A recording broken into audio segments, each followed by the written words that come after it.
At the frozen edge of our world lies a land of silence and mystery. A place so harsh and desolate that few humans will ever set foot there, yet so vast that it dwarfs entire continents. To modern eyes, it is simply Antarctica, a frozen desert of endless ice. But to the ancients, the poles were not just geographic markers.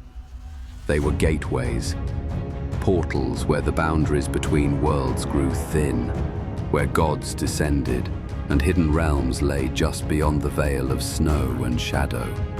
The Norse told of the Ginnunga Gap, the yawning abyss of creation, a primal void stretching between fire and ice. In this chasm, the first beings emerged, shaped out of colliding cosmic forces. To the Vikings, the polar extremes were not barren wastelands. They were echoes of that original void, liminal zones where gods had walked and creation itself could still bleed into our world. The Greeks spoke of Hyperborea, a land beyond the north wind, hidden far from ordinary mortals. Here the sun never set. Here, immortal beings lived in joy, untouched by war or hunger.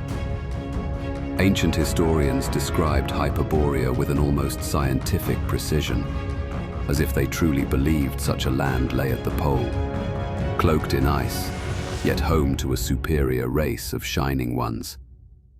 If Hyperborea was myth, why did Greek scholars treat it as history? And if it was real, why was it hidden?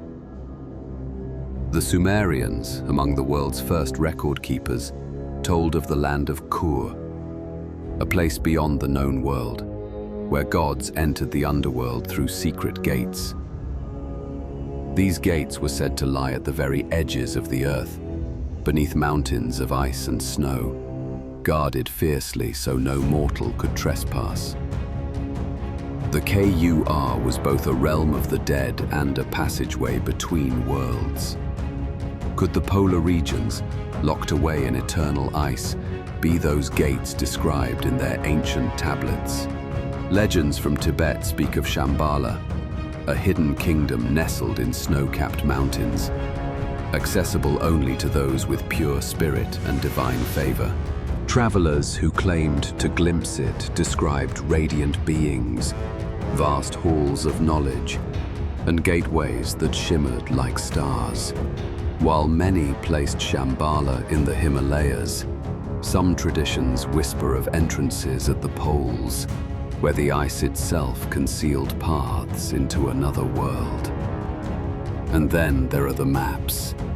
The Piri Reis map of 1513, compiled from much older charts, appears to show the coastline of Antarctica, not covered in ice, but bare and habitable. How could mariners in the 1500s, or their ancient sources, have known of a land buried under ice for tens of thousands of years? Another map, drawn by Oronteus Phineas in 1531, depicts Antarctica with mountain ranges and river valleys that eerily match what modern satellites have revealed beneath the ice sheet. Taken together, these myths and maps suggest something extraordinary. That Antarctica, far from being an uncharted wasteland, may once have been known, inhabited, and even revered as sacred ground. If the ancients believed the poles were portals, if their maps show what only modern technology has confirmed, then the frozen continent is more than it seems. And so a question lingers like the cold wind over the ice. Did the ancients preserve a truth we have forgotten? Is Antarctica merely a frozen wilderness? Or has it always been the hidden threshold to worlds beyond our own? In the winter of 1946, the United States launched one of the largest expeditions ever sent to Antarctica. Its name was Operation Highjump. Officially, it was billed as a scientific mission, a study of the frozen continent. But when you look closer at the scale of the operation, the story no longer makes sense. Admiral Byrd, a decorated polar explorer, was placed in command. Under him, the Navy assembled an armada of over 4,000 men, 13 ships, and dozens of aircraft. This was not a handful of researchers with ice drills and notebooks. It was a military force, equipped like an invasion fleet, for a continent supposedly empty and lifeless. Why send an army? The fleet departed in December of 1946, sailing south into the endless ice. Aircraft scouted the frozen interior, ships mapped the coastline, and bases were quickly established. But almost as soon as it began, things went wrong. Several aircraft crashed under mysterious circumstances. Men were injured, equipment was lost, and the mission's timeline began to unravel. Then, without warning, Operation Highjump was cut short. What was planned as an 8-month expedition ended in just 2. The fleet turned back, battered and shaken, with losses far greater than anyone had expected. Official reports blamed weather and accidents. Yet those who were there told a different story. In March of 1947, Admiral Byrd arrived in Chile, where he gave a strange interview to a local newspaper. He warned that the United States must prepare to defend itself against an enemy that could fly from pole to pole at incredible speeds. His words shocked reporters. What enemy was he speaking of? No nation on Earth had such technology. Had Byrd slipped, revealing something his government did not want known? Some claimed that the expedition encountered craft unlike anything seen before. Disc-shaped machines that rose silently from the water and the ice, accelerating faster than any aircraft in existence. Fighters were scrambled, but the strange craft toyed with them, darting around with ease. If true, then Operation Highjump was not a scientific mission. It was a military confrontation, and one that ended in defeat. But who did the Americans encounter in those frozen wastes? Were these remnants of a hidden Nazi force, continuing their secret projects beneath the ice? Or were they something older, something that had been in Antarctica long before man arrived? Official history provides only silence. The Navy denied that anything unusual happened. The records remain vague, filled with technical notes about cold weather, frostbite, and logistical problems. But the scale of the operation and its sudden collapse tell another story. Why spend millions of dollars and risk thousands of men on a mission abandoned in only weeks? Some researchers claim Admiral Byrd kept a secret diary, one never meant for the public. In it, he allegedly described entering a lush, hidden land beyond the ice, a place warmed by subterranean energy, where advanced beings watched over intruders with cold precision. While the authenticity of this diary is debated, the legend has grown that Operation Highjump stumbled into a realm humanity was never meant to find. Even if the diary is myth, Byrd's own words remain undeniable. He warned of a new enemy, one with flying craft able to encircle the globe in minutes. If those words were not fantasy, then Operation Highjump may have been humanity's first modern clash with a power beyond our world. And so we are left with questions. Why did the US send a military armada into Antarctica under the cover of science? Why did it retreat so suddenly? And why did Admiral Byrd speak of enemies with impossible technology? The answers remain buried under the ice, locked away with the secrets of the South. But Operation Highjump was not the first strange expedition to Antarctica. In 1938, nearly a decade earlier, another fleet sailed into the frozen South. This one was German. The Nazis, already deep into their occult and scientific pursuits, sent the Neuschwabenland, a specially equipped vessel with aircraft that could scout and map the continent. Their destination was a region that would come to be known as Neuschwabenland, Officially, the expedition was about whaling rights and exploration, but the scale told another story. Aircraft flew over vast stretches of ice, dropping aluminum darts marked with swastikas to stake territorial claims. Photographs were taken of unusual mountain ranges and valleys, and secret maps were drawn. Why would a regime preparing for war devote such resources to the bottom of the world? Some historians argue that the Nazis were looking for more than land. Myths of Hyperborea, the Hollow Earth, and ancient super-civilizations ran deep in their leadership. For men like Heinrich Himmler, these were not fantasies. They were clues to lost power, scattered in myth and waiting to be recovered. Could Neuschwabenland have been chosen not for resources, but for what was rumored to lie beneath the ice? After the war, rumors spread that the Nazis had built secret bases in Antarctica, vast underground complexes where advanced weapons and perhaps even flying craft were developed in isolation. Some stories went further, claiming that U-boats ferried men and technology south in the final days of the war, escaping the Allied advance to continue their work in hidden strongholds. Declassified intelligence files confirmed that Allied navies hunted German U-boats long after the war officially ended. Some were intercepted near South America, far from Europe. Others simply vanished, their fate never explained. Were they delivering supplies to a hidden bastion at the pole?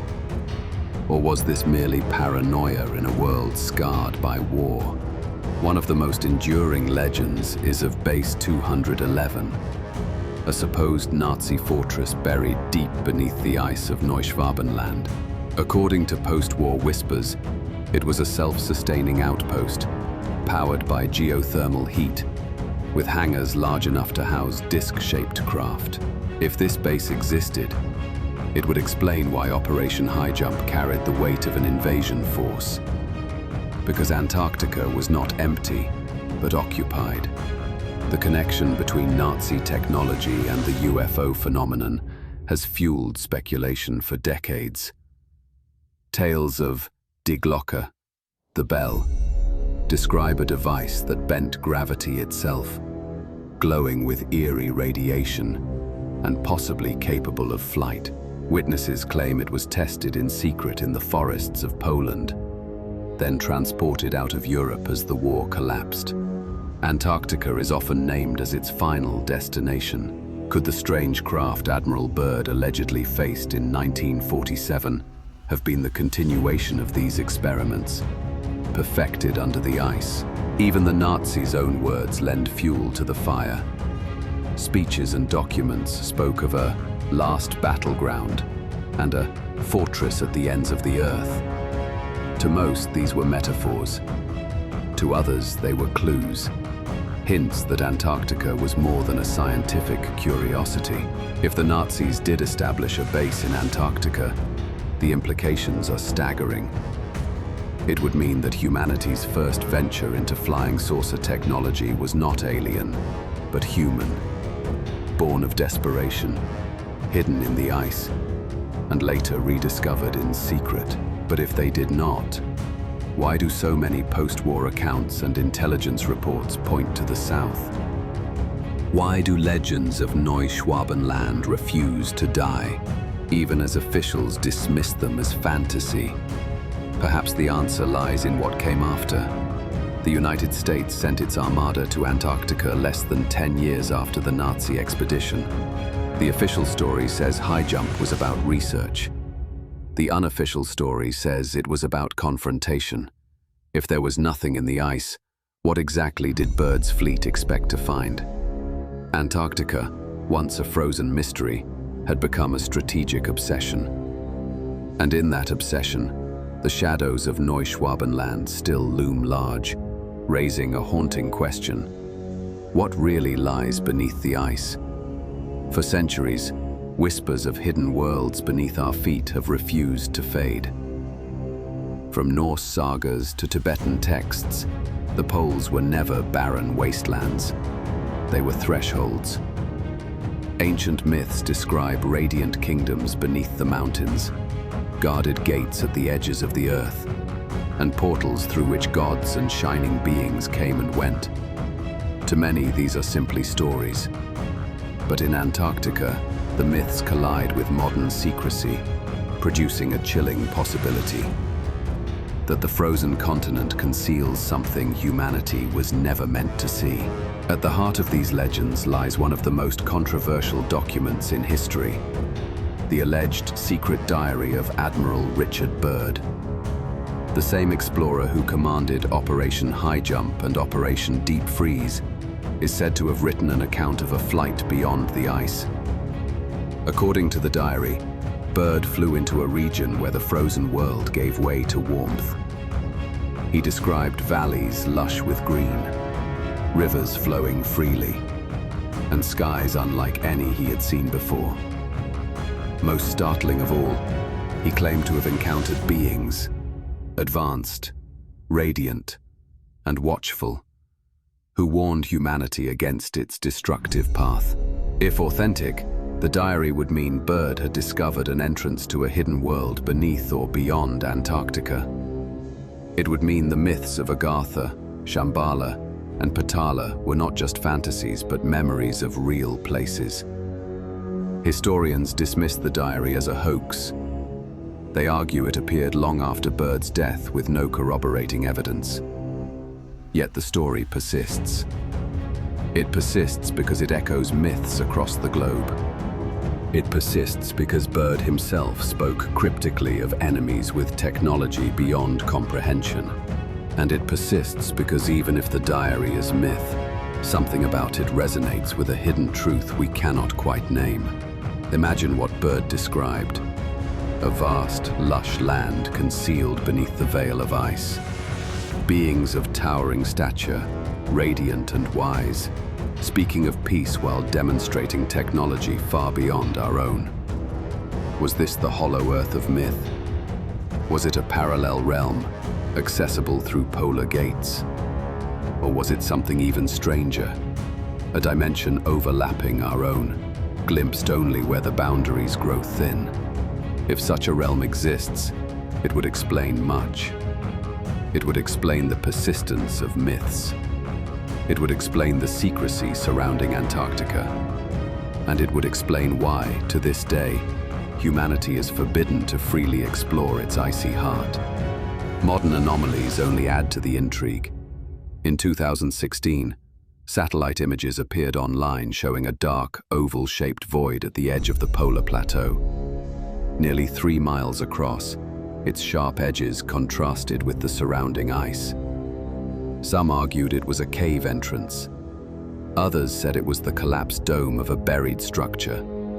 Within weeks, the image vanished from official servers, replaced by clean, unblemished snow. The officials blamed glitches. But why do glitches always occur in the same forbidden zones? Whistleblowers add their own voices. Contractors stationed at Antarctic bases claim to have seen things they cannot explain. Radar systems tracking objects that accelerated faster than any jet. Lights darting across the horizon during polar nights.